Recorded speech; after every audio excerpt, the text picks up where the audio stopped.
Oke, teman-teman semuanya, Assalamualaikum warahmatullahi wabarakatuh. Jadi di video kedua ini saya akan membahas tentang overview materi pengantar manajemen yang akan kita pelajari dalam satu semester ke depan. Jadi tapi nggak semua materi, tapi cuma apa sih itu manajemen, kenapa sih kita butuh manajemen, kemudian siapa sih orang yang istilahnya yang akan mengaplikasikan disiplin ilmu manajemen ini. Ya sebenarnya siapa saja, tapi secara spesifik profesi apa yang bersentuhan dengan disiplin ilmu manajemen. Saya sengaja memisahkan video pertama dengan video kedua ini, walaupun dua video itu sebenarnya adalah video pembelajaran untuk sesi pertama. Harapan saya di video pertama kita bahas mengenai teknik perkuliahan, kemudian di video kedua ini pure atau murni tentang materi. Oke, langsung kita masuk ya. Apa itu ilmu manajemen? Apa itu manajemen? Saya yakin di antara teman-teman semuanya itu sudah akrab tuh dengan istilah manajemen. Bahkan mungkin dari beberapa dari teman-teman sering menggunakan istilah tersebut. Tapi sebenarnya apa sih manajemen? Kalau kata Peter Drucker, manajemen is past, manajemen is discipline, but management is also people. People manage rather than force. Kalau saya simpulkan, kalau saya interpretasikan yang dimaksud Peter Drucker tadi, manajemen adalah sebuah proses atau tugas untuk mengkoordinasikan setiap sumber daya organisasi agar semua sumber daya tersebut berjalan sesuai dengan tujuan organisasi. Ada beberapa kata kunci yang perlu kita garisbawahi. Yang pertama adalah mengkoordinasikan. Jadi proses manajemen itu di dalamnya adalah sebuah proses pengkoordinasian. Mengkoordinasikan apa? Mengkoordinasikan setiap sumber daya organisasi, setiap sumber daya yang dimiliki oleh organisasi. Apa itu sumber daya yang dimiliki organisasi? Ya, bisa people, orang.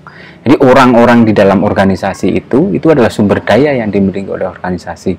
Bisa capital yang lainnya, misalkan dana, modal, uang, anggaran, peralatan, gedung, dan lain sebagainya. Itu juga sumber daya organisasi yang perlu dikoordinasikan agar sumber daya tersebut berjalan sesuai dengan tujuan organisasi.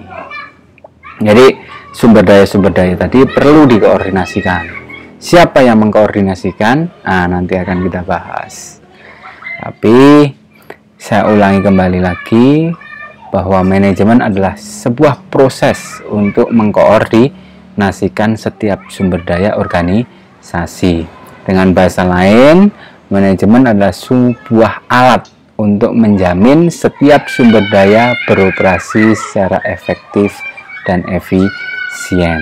Ada dua kata kunci itu, efektif dan efisien. Nah, nanti apa itu efektif, apa itu efisien, nanti akan kita bahas di belakang. Nah, mengapa butuh manajemen? Mengapa butuh manajemen? Teman-teman bisa lihat ilustrasi slide saya tersebut. Ketika sebuah usaha itu belum melibatkan orang lain, mungkin masih bisa dihandle sendiri, misalkan usaha tukang jahit misalkan yang satu bulannya cuma dapat order 2 atau 3 order dari pelanggan, nggak perlu mungkin dia melibatkan banyak orang. Tapi ketika usaha itu sudah bergerak ke sisi kanan ini, sudah melibatkan orang lain, nah disitulah kita perlu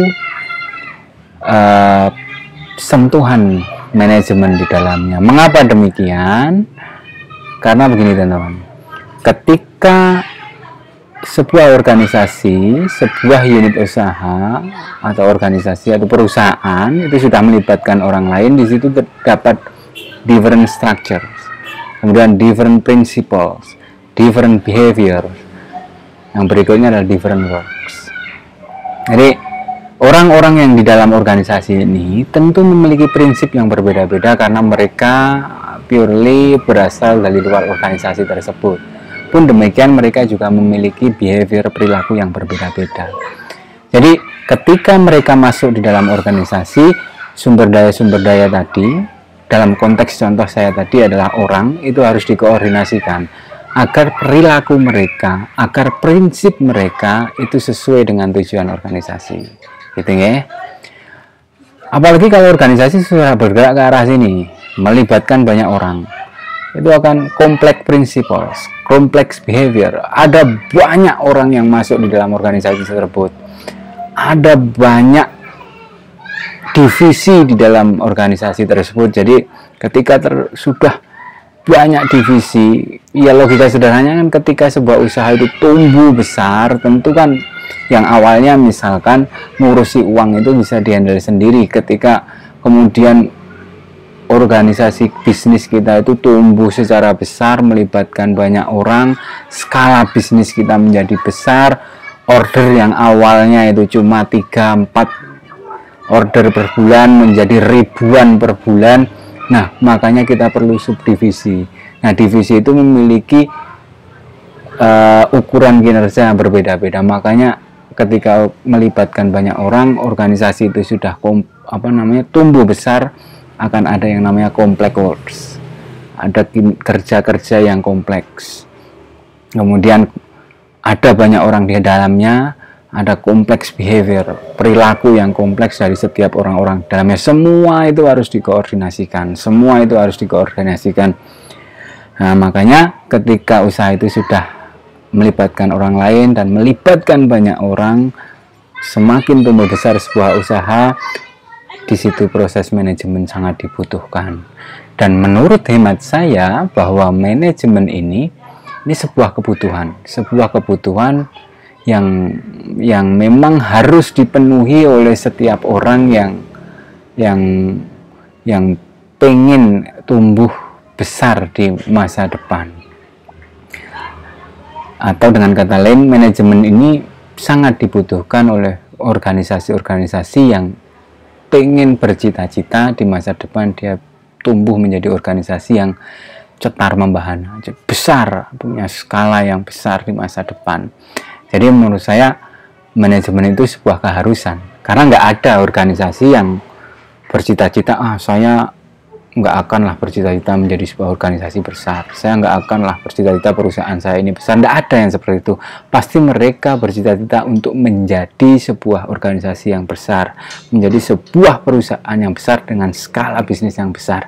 Maka menurut hemat saya, manajemen itu adalah sebuah kepastian yang memang dibutuhkan oleh setiap individu-individu maupun organisasi, institusi, dan lain sebagainya yang pengen tumbuh besar di masa depan. Oke, tuh. Nah, ini manajemen sangat dibutuhkan untuk mengkoordinasikan semua elemen perusahaan agar tujuan perusahaan tercapai. Goals itu tujuan. Jadi kalau pengen goalsnya tercapai, ya harus ada proses manajemen. Karena organisasi ketika besar melibatkan banyak orang itu harus dikoordinasikan. Nah, hanya orang aja, sumber daya yang lainnya, misalnya peralatan dan lain sebagainya, ketika skala bisnis itu besar, banyak peralatan di dalamnya. Nah, peralatan-peralatan tersebut harus di-manage, harus dikoordinasikan agar goals dari perusahaan bisa tercapai. Nah, ini ilustrasi selanjutnya mengapa kita butuh manajemen, teman-teman. Teman-teman tentu perhatikan hewan-hewan yang kecil itu ya, hewan-hewan yang kecil itu secara relatif hewan-hewan yang kecil itu tidak punya kerangka. Tapi ketika hewan yang kecil tadi tidak berkerangka, tapi kemudian ketika teman-teman coba tengok hewan-hewan yang besar atau yang sangat besar, itu pasti punya kerangka. Logika sederhananya begini. Jadi logika yang dibangun di dalam ilustrasi di gambar ini bahwa mungkin ketika organisasi itu tumbuh organisasi itu masih dalam skala yang kecil, dia tidak butuh yang namanya kerangka, dia tidak butuh yang namanya struktur. Tapi ketika sebuah binatang itu sudah memiliki skala tubuh yang besar, maka dia butuh kerangka dan struktur kerangka untuk menopang badan yang dia miliki. Nah, kerangka dan struktur inilah manajemen. Jadi manajemen itu dalam ilustrasi ini bisa kita pahami bahwa manajemen itu adalah kerangka struktur yang menopang arah gerak sebuah organisasi. Jadi kalau misalkan organisasi itu manajemennya lemah, berarti kerangka dan struktur yang dimilikinya juga lemah. Nah, ketika lemah nggak bisa jalan, tuh berat badan organisasi itu besar, kerangkanya lemah, akhirnya dia nggak gesit, nggak bisa jalan kemana-mana. Makanya ketika organisasi itu pengen lincah, pengen bergerak cepat, pengen tumbuh secara cepat, ya apa solusinya, apa yang dibutuhkan? Ya, yang dibutuhkan adalah manajemen, solusinya adalah manajemen yang efektif dan efisien. Itu ya. Jadi manajemen kenapa dibutuhkan? Itu salah satu alasannya. Efektif dan efisien. Jadi ini menjadi kata kunci utama di proses manajemen. Jadi seorang manajer itu itu adalah profesi yang saya bilang di awal bahwa profesi ini dekat erat dengan disiplin ilmu manajemen. Jadi manajemen itu ilmunya, manajer itu adalah orang yang mempraktekkan ilmu manajemen. Jadi manajer itu adalah orang yang bertanggung jawab mengkoordinasikan proses manajemen. Lebih dari itu, seorang manajer mesti memiliki kemampuan atau ability untuk melakukan kompetensi tersebut. Maka dari itu ilmu manajemen sangat dibutuhkan. Kita kembali lagi ke slide yang belakang tadi. Nah, ini mengenai efisien dan efektif. Nah, efisien itu apa? Efisien itu bekerja dengan menggunakan sumber daya dan energi yang sesuai tanpa pemborosan. Rasio matematisnya output lebih besar daripada input. Jadi misalkan Anda punya modal 200, kemudian Anda menghasilkan dari modal 200 itu menghasilkan uang 1 juta, itu efisien. Kondisinya berbalik, tidak efisien ketika output lebih kecil daripada input. Misalkan Anda punya modal 200.000, ternyata bisnis Anda cuma menghasilkan laba 50.000, itu tidak efisien. Kemudian yang berikutnya adalah efektif. Efektif itu bekerja dengan alokasi sumber daya yang ada, serta mendapatkan hasil yang sesuai atau melebihi target. Jadi logikanya begini. Jadi kalau misalkan efisien tadi kata kuncinya adalah sumber daya yang digunakan itu tidak ada pemborosan. Jadi kata kuncinya input harus lebih kecil daripada output. Nah, kalau efektif itu adalah tepat. Nah, jadi taruh contoh misalkan nih, dalam organisasi Anda memiliki 5 anggota. Jadi kemudian Anda memiliki tugas pekerjaan yang ketika itu pekerjaannya ya dinilai relatif berat. Tapi dengan sumber daya 5 orang yang Anda miliki, Anda bisa memaksimalkan kemampuan 5 orang anggota Anda untuk mensukseskan pekerjaan yang besar tadi. Itu efektif. Jadi Anda menggunakan sumber daya secara tepat. Jadi ada juga, kadang ada juga tidak efektif itu, misalkan organisasi itu anggotanya banyak, tapi saking banyaknya karena manajer tidak bisa mengkoordinasikan sumber daya, akhirnya orang yang satu kerja apa tidak jelas, orang yang kedua kerja apa tidak jelas, orang ketiga kerja apa tidak jelas, akhirnya pekerjaan pun tidak berjalan sesuai tujuan. Yaitu contoh yang tidak efektif. Jadi sumber daya tidak bisa dialokasikan, dikoordinasikan secara efektif, secara tepat. Jadi efektif ini kata kuncinya adalah ketepatan. Oke. Tuh, nah ini apa dan siapa manajer itu? Ini contoh teman-teman, Robbie Johan. Teman-teman bisa search di Google siapa itu Robbie Johan. Ini adalah salah satu contoh manajer yang yang menurut hemat saya sangat menginspirasi. Jadi pesan saya pada teman-teman, mulai sekarang coba deh googling beberapa manajer hebat di Indonesia. Banyak kok, banyak. Ada Robi Johan, ada Tanri Abeng, ada Ignatius Jonan ketika beliau memimpin PT KAI, itu luar biasa juga. Kemudian ada Budi Gunawan, CEO dari Bank Mandiri dahulu, itu juga luar biasa beliau. Kemudian ada juga dulu CEO perempuan yang menurut saya itu cukup hebat, Bu Karen, dulu di Pertamina, itu juga luar biasa. Kemudian ada siapa lagi ya, ada kalau di BRI ada Pak Sofyan Jalil, dan masih banyak lagi di Pegadaian juga ada beberapa, di kemudian Telkom, banyak. Teman-teman bisa googling beberapa manajer hebat di Indonesia, banyak contohnya. Oke.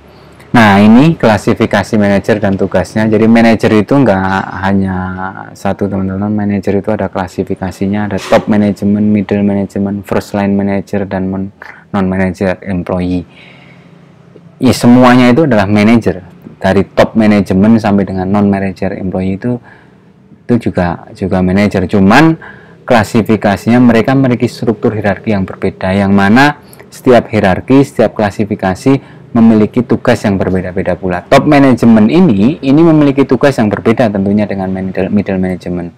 Pun demikian dengan first line manager, ini juga memiliki pekerjaan yang berbeda dengan top management. Ya, gampangnya contohnya adalah misalkan top, ada rektor, ada dekan, ada kaprodi, ada sekretaris prodi ya. Rektor itu top management, dekan itu middle management, kaprodi itu adalah first line manager, kemudian sekretaris program studi itu adalah non managerial employee. Jadi yang setiap hierarki memiliki tugas yang berbeda-beda. Nah, gitu. Jadi justru malah salah misalkan top management itu ngurusi pekerjaannya non manager employee. Ya, top management itu punya tugas sendiri. Itu ya. Nah, ada tugas untuk teman-teman, ada 2 pertanyaan yang teman-teman mesti jawab di sini. Yang pertama adalah jelaskan tugas dan fungsi masing-masing klasifikasi manajer tersebut. Jadi tadi kan saya sudah memberikan gambaran klasifikasi manajer. Nah, tugas teman-teman itu adalah mendeskripsikan masing-masing yang tugas dari klasifikasi manajer. Jadi nanti teman-teman mencari tahu top management itu tugasnya apa saja, middle management itu tugasnya apa saja, first line manager itu tugasnya apa saja, non managerial employee itu tugasnya apa saja. Nanti ditulis di dalam tugas. Kemudian yang nomor 2 adalah jelaskan evolusi perkembangan ilmu manajemen sampai dengan saat ini. Nomor 2 ini berkaitan dengan materi yang akan datang. Jadi teman-teman coba search, coba cari literatur yang menjelaskan, yang mendeskripsikan evolusi perkembangan ilmu manajemen. Nah, nanti dirangkum itu untuk tugas yang nomor 2. Jadi di video pertama saya bercerita soal tugas resume. Nah, tugas resume itu adalah yang nomor 2 ini.